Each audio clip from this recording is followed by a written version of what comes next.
మీరు ఎంత మంచిగా ఉన్నా అవతలి వ్యక్తి మిమ్మల్ని ఎందుకు తక్కువ చేసి మాట్లాడుతున్నారో అర్థం కావట్లేదా? డామినేటింగ్ పర్సనాలిటీస్ అంటే గట్టిగా అరిచే వాళ్ళు మాత్రమే కాదు.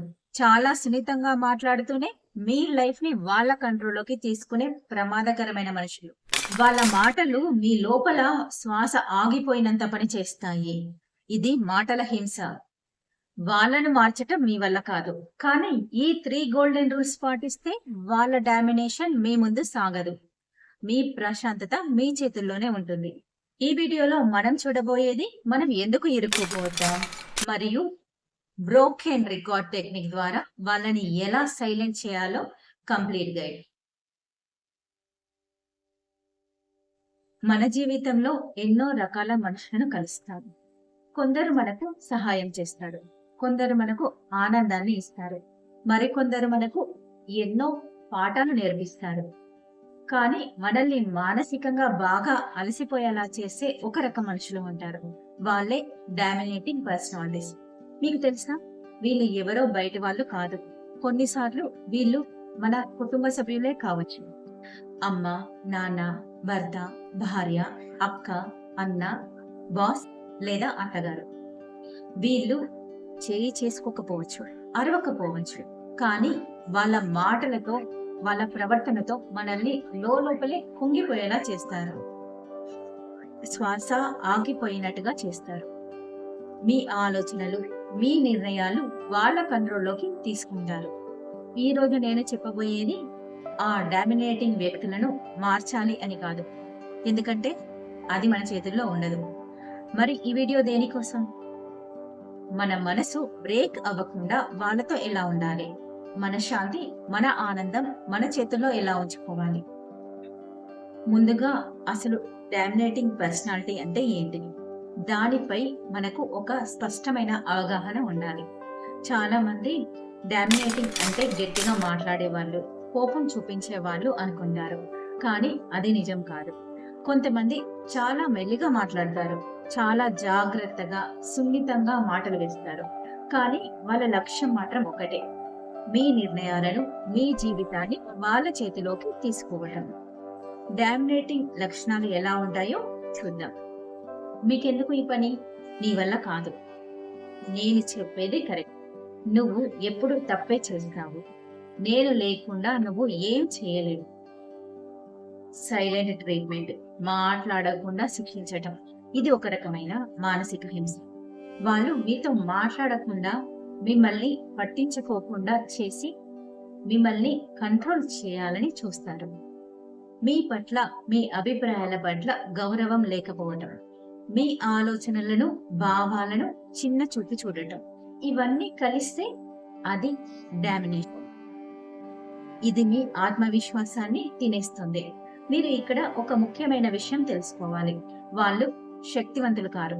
నిజానికి వాళ్ళు లోపల చాలా భయపడే మనుషులు. వాళ్ళకి కంట్రోల్ కావాలి. ఎందుకంటే ఆ కంట్రోలే వాళ్ళకి ఒక రకమైన భద్రతను ఇస్తుంది. వాళ్ళ భయాన్ని కప్పిపుచ్చుకోవటానికి ఎదుటి వారిపై డామినేషన్ చేస్తూ ఉంటారు. ఇప్పుడు మనల్ని మనమే ఒక ప్రశ్న అడుగుదాం. ఎందుకు మనమే ఎక్కువగా ఇలాంటి డామినేట్ వ్యక్తుల చేతిలో ఇరుక్కుపోతాం? ఎందుకు వాళ్ళను మన జీవితంలోకి అనుమతిస్తాం? దీనికి కొన్ని బలమైన కారణాలు ఉన్నాయి. నేను మంచివాడిని అనిపించుకోవాలి అన్న తపన. మనం అందరితో మంచిగా ఉండాలని, అందరితో సఖ్యతగా ఉండాలని కోరుకుంటాం. ఈ తపన వల్ల ఎదుటి వాళ్ళు ఏం అనుకుంటారో అని భయపడి వాళ్ళ మాటలకి తగ్గుతాం. నెక్స్ట్, గొడవలు అంటే ఇష్టం లేకపోవటం. చాలా మందికి గొడవలు అంటే భయం. ఒక చిన్న వాదన కూడా తమ ప్రశాంతతను దూరం చేస్తుంది అని భావిస్తారు. అందుకే డామినేటింగ్ వ్యక్తులు ఏదైనా అన్నప్పుడు వాదనను నివారించడానికి మౌనంగా ఉంటారు. ఇంకా నన్ను వదిలేస్తారేమో అన్న భయం. ఇది చాలా మందిలో కనిపించే ఒక బలహీనత. నేను వాళ్ళ మాట వినకపోతే వాళ్ళు నన్ను దూరం పెడతారేమో, నన్ను వదిలేస్తారేమో అనే భయం. ఈ భయం మనల్ని వాళ్ళ కంట్రోల్లో ఉంచుతుంది. చిన్నప్పటి అలవాటు ఇది అత్యంత ముఖ్యమైన కారణం. మనలో చాలా మంది చిన్నప్పుడు నోరు మూసుకొని ఉండాలి, పెద్దల మాటే వినాలి, గొడవ పడకూడదు అని పెరిగాం. ఈ అలవాట్లు, ఆ నియమాలు పెద్దయ్యాక కూడా మనల్ని వెంటాడుతూ ఉంటాయి. అందుకే మనకు అన్యాయం జరుగుతున్నా, మనం బాధపడుతూ ఉన్నా మన హద్దులు చెప్పలేము, మన అవసరాలు అడగలేము. ఒక డామినేటింగ్ వ్యక్తి ఈ బలహీనతలను చాలా తొందరగా గమనిస్తారు. అక్కడే వాళ్ళ ఆట మొదలవుతుంది. వాళ్ళు ఈ బలహీనతలను ఆయుధంగా మార్చుకుంటారు. డామినేషన్ మనపై ఎలాంటి ప్రభావం చూపిస్తుంది?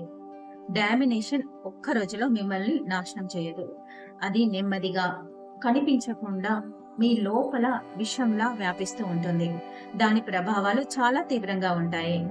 మీ ఆత్మవిశ్వాసం పూర్తిగా తగ్గిపోతుంది. నా వల్ల ఏం కాదు, నేను దేనికి పనికిరాను అనే భావన మీలో బలపడుతుంది. ఒక చిన్న నిర్ణయం తీసుకోవాలన్నా మీకు భయం వేస్తుంది. నేను తీసుకున్న నిర్ణయం సరైనదేనా? ఎదుటి వారు ఏమనుకుంటారో అనే ఆలోచన మిమ్మల్ని వెంటాడుతూ ఉంటుంది. మీరు మీ కోపాన్ని, మీ బాధను లోపల దాచుకుంటారు. అది ఒక అగ్ని పర్వతంలా మీ లోపల ఉండి మిమ్మల్ని కాల్చేస్తుంది. చివరికి ఇది డిప్రెషన్, ఆందోళన, శారీరక ఆరోగ్య సమస్యలకు దారితీస్తుంది. తలనొప్పి, కడుపు నొప్పి, నిద్ర లేని వంటివి సాధారణం అయిపోతాయి. ఇక్కడ ఒక ముఖ్యమైన వాక్యాన్ని గుర్తుపెట్టుకోండి. డామినేషన్ అంటే మాటల హింస. అది కనిపించదు, కానీ లోపల తీవ్రమైన గాయాలు చేస్తుంది. మీ మనసుపై, మీ ఆత్మపై ఇది తీవ్రమైన దాడి. మీరు మీ నిజమైన మీను కోల్పోతారు. మనము వాళ్ళని మార్చలేం, మనమే మారాలి. ఈ మాట వినగానే చాలా మందికి కోపం వస్తుంది. వాళ్ళు తప్పు చేస్తుంటే నేనెందుకు మారాలి అని అడుగుతారు. మీ ప్రశ్న సహజమే, కానీ ఇక్కడ ఒక వాస్తవాన్ని అర్థం చేసుకోవాలి. డామినేటింగ్ వ్యక్తుల నేచర్ మార్చడం మీ చేతుల్లో లేదు. మీరు ఎంత ప్రయత్నించినా వాళ్ళు మారాలని నిర్ణయించుకోనంత వరకు మీరు వాళ్ళని మార్చలేరు.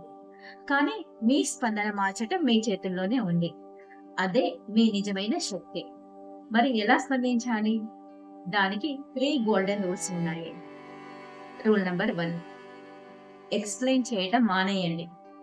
ఒక డామినేటింగ్ వ్యక్తికి మీ వివరణ, ఎక్స్ప్లెనేషన్ అంటే ఒక ఆయుధం లాంటిది. మీరు ఎంత వివరిస్తే వాళ్ళు అంత ఎక్కువగా మీ బలహీనతలను పట్టుకుంటారు.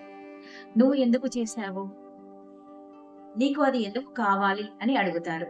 మీరు వివరించటం మొదలు పెడితే వాళ్ళు మీకు వ్యతిరేకంగా ఆ వివరణలనే ఉపయోగిస్తారు.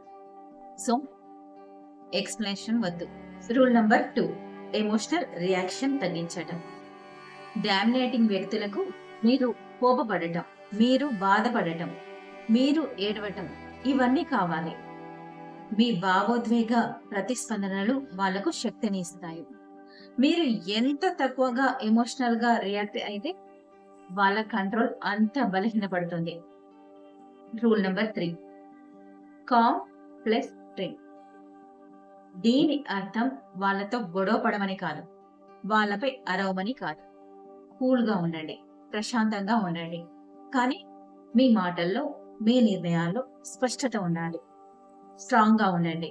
ఉదాహరణకి, ఈ విషయంలో నేను ఈ నిర్ణయం తీసుకున్నాను అంతే, దీనిపై ఇంకా వివరణలు ఇవ్వవలసిన అవసరం లేదు, దీనిపై ఎలాంటి చర్చకు సిద్ధంగా లేనని మీ ప్రవర్తనతో చూపించండి. ఇప్పుడు డామినేటింగ్ వ్యక్తులతో వ్యవహరించడానికి కొన్ని ఆచరణాత్మకమైన పద్ధతులు అంటే ప్రాక్టికల్ హ్యాండ్లింగ్ టెక్నిక్స్ చూద్దాం. ఇవి మీ రోజువారీ జీవితంలో చాలా బాగా ఉపయోగపడతాయి. Technique 1, broken record. ఒక మాటను మళ్ళీ మళ్ళీ ప్రశాంతంగా చెప్పటం. మీరు మీ అభిప్రాయాన్ని, మీ నిర్ణయాన్ని ఒక వాక్యంలో చెప్పాలి. వాళ్ళు ఎన్ని ప్రశ్నలు అడిగినా, ఎన్ని విమర్శలు చేసినా అదే వాక్యాన్ని తిరిగి చెప్పండి. ఉదాహరణకి, ఈ రోజు నేను బయటికి వెళ్ళాలి అని నిర్ణయించుకున్నాను. వాళ్ళు ఎందుకు, ఎవరితో నువ్వు వెళ్ళకూడదు అని అడిగినా, విమర్శించినా మళ్ళీ నేను బయటికి వెళ్ళాలి అని నిర్ణయించుకున్నాను అని ప్రశాంతంగా చెప్పండి. వాదనకి దిగకండి. Technique 2, false power. వాళ్ళు మిమ్మల్ని ఏదైనా అడిగినప్పుడు లేదా ఏదైనా చెప్పినప్పుడు వెంటనే స్పందించొద్దు. ఒక చిన్న పాజ్ తీసుకోండి. 3 నుంచి 5 సెకండ్ల పాటు సైలెంట్ గా ఉండండి. ఇది మీకు ఆలోచించుకోవటానికి సమయం ఇస్తుంది. మరియు వాళ్లకు మీపై ఉన్న కంట్రోల్ను తగ్గిస్తుంది. మీ తక్షణ స్పందనను వాళ్ళు ఊహించలేరు. Technique 3 boundary sentence. మీ హద్దులను స్పష్టంగా తెలియజేసే వాక్యం. ఈ విషయం మీద నేను డిస్కషన్ చేయలేను, లేదా ఈ విషయంలో నాకు మీ అభిప్రాయం అవసరం లేదు, లేదా ఈ పని గురించి మాట్లాడదలుచుకోలేదు లాంటివి.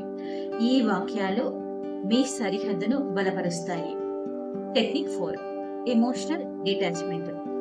డామినేటింగ్ వ్యక్తులు మిమ్మల్ని మాటలతో బాధ పెట్టినప్పుడు ఇది గుర్తుంచుకోండి: వాళ్ళ మాటలు ఈజ్ ఈక్వల్ టు వాళ్ళ బలహీనతలు. వాళ్ళ మాటలు మీ విలువ కాదు. వాళ్ళ మాటలను వ్యక్తిగతంగా తీసుకోవద్దు. వాళ్ళ మాటలకు మీపై ఎలాంటి శక్తి లేదని మీరు నిర్ణయించుకోవాలి. వాళ్ళ మాటలను ఒక అబ్జర్వర్ గా మాత్రమే చూడండి, వాటిలో ఇరుక్కుపోకండి. డామినేషన్ హ్యాండిల్ చేయాలి అంటే కేవలం బయటి టెక్నిక్స్ సరిపోవు. ముందుగా మీ లోపల 3 ముఖ్యమైన విషయాలు బలపడాలి. 1 సెల్ఫ్ వర్త్. మీరు విలువైన వ్యక్తి అని, మీ అభిప్రాయాలకు విలువ ఉందని మీరు నమ్మాలి. మీ ఆత్మగౌరవం బలంగా ఉంటే ఎదుటి వారి డామినేషన్ మీరు అంగీకరించరు. 2 ఎమోషనల్ సేఫ్టీ. మీరు మీ భావోద్వేగాలను సురక్షితంగా అనుభవించగలిగే వాతావరణాన్ని మీరే సృష్టించుకోవాలి. మీ లోపల ఉన్న బాధను, కోపాన్ని అంగీకరించడం నేర్చుకోవాలి. 3 ఇన్నర్ పర్మిషన్. మీకు మీరు అనుమతించుకోవాలి. నాకు ఇది కావాలి, నేను నో చెప్పగలను, నాకు నా ప్రశాంతత ముఖ్యం అని మీకు మీరు అనుమతించుకోవాలి. చాలా మందికి తమకు తాము మంచి చేసుకోవడానికి కూడా పర్మిషన్ ఉండదు. ప్రతిరోజు మీకు మీరు చెప్పుకోవాల్సిన వాక్యం ఇది: నా శాంతి నాకు ముఖ్యం, నా ఆనందం నాది. మీరు లోపల నుంచి బలపడితే డామినేషన్ ఆటోమేటిక్ గా బలహీనపడుతుంది. మీ కాంతి పెరిగే కొద్దీ చీకటి తనంతట తానే తగ్గిపోతుంది. డామినేటింగ్ మనుషుల్ని జయించాల్సిన అవసరం లేదు. వాళ్ళతో పోరాడి గెలవాల్సిన పని లేదు. వాళ్ళ ఆట నుంచి మీరు బయటికి రావడమే నిజమైన విజయం. మీ ప్రశాంతత మీ చేతుల్లో ఉంది. మీ జీవితం మీది. ఈ ఒక్క మాటను ఎప్పటికీ గుర్తుపెట్టుకోండి: నేను కంట్రోల్ అయ్యే వ్యక్తిని కాదు, నేను నా జీవితానికి యజమానిని. మీరు లోపల స్ట్రాంగ్ అవ్వాలి. ఎదుటి వారు మిమ్మల్ని కంట్రోల్ చేస్తున్నారు అంటే మీరు వాళ్ళకి రిమోట్ కంట్రోల్ ఇచ్చినట్టు అర్థం. ఆ రిమోట్ ని లాగేసుకోండి. మీ శాంతికి మీరే బాధ్యులు. ఈ వీడియో ద్వారా మీరు కనీసం ఒక్క పాయింట్ నేర్చుకున్నా అది మీ జీవితంలో పెద్ద మార్పు తీసుకొస్తుంది. డామినేషన్ కి తలొగ్గకండి. మీ లైఫ్ మీదే. ఈ వీడియో మీకు నచ్చితే లైక్ చేయండి, నా ఛానల్ ని సబ్స్క్రైబ్ చేసుకోండి. మీ అభిప్రాయాన్ని కామెంట్ బాక్స్ లో తెలియజేయండి. అలాగే మీలాగే బాధపడుతున్న వారికి ఈ వీడియోను షేర్ చేయండి. Thank you. Stay connected.